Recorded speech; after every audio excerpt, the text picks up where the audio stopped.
A sidebar is a column placed to the right or left of a web page's primary content area.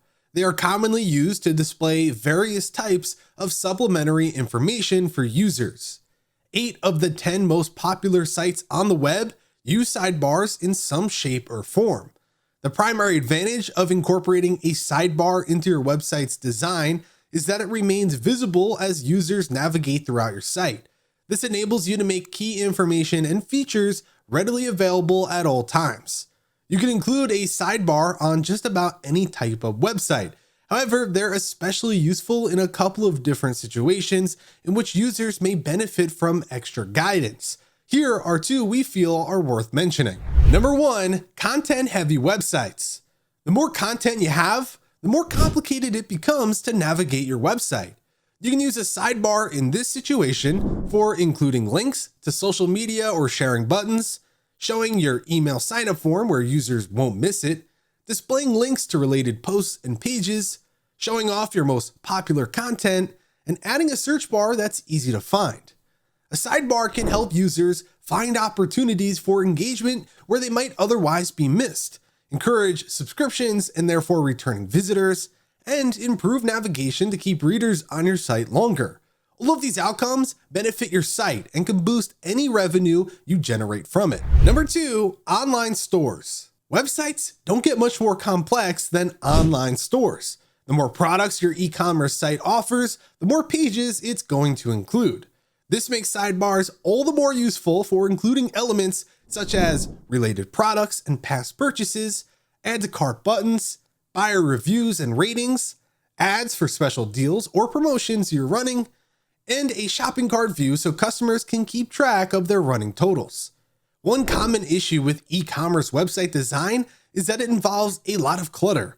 If you take a quick look at Amazon or eBay, you'll notice what we mean right away. Any elements that can help you organize that clutter and make your pages more user-friendly are welcome, and sidebars certainly fit that bill. Despite their historic usefulness, sidebars have come under fire recently. The strongest argument against them is that they don't translate well to mobile devices. Since screen space is limited on smartphones and tablets, giving over a third of the page to secondary content is not practical. Instead, this information is typically moved to the bottom of the page on smaller devices, where it's less likely to be found.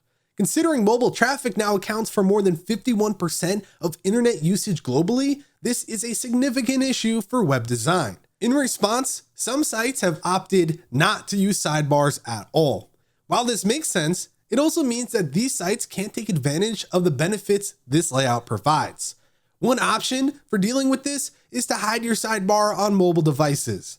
This will enable desktop users to view your secondary content while keeping your site readable on smartphones and tablets. Another solution is to hide just some of your supplementary content on smaller devices. For instance, if you have social buttons in your header, you might remove them from your mobile sidebar to avoid repetition. Alternatively, my favorite option is to use a collapsible sidebar for your mobile site. Users can then choose to view or hide it as needed. Finally, there's always the option to keep your sidebar in full and make it responsive so that it shrinks to fit smaller screens. Which route is the best for your site will depend on the type of content your sidebar contains and the goals of your website as a whole. And there you go. That's everything you need to know about sidebars. If you enjoyed this video, then be sure to give it a like and subscribe for more content. With that said, thanks for watching, and we'll catch you in the next one.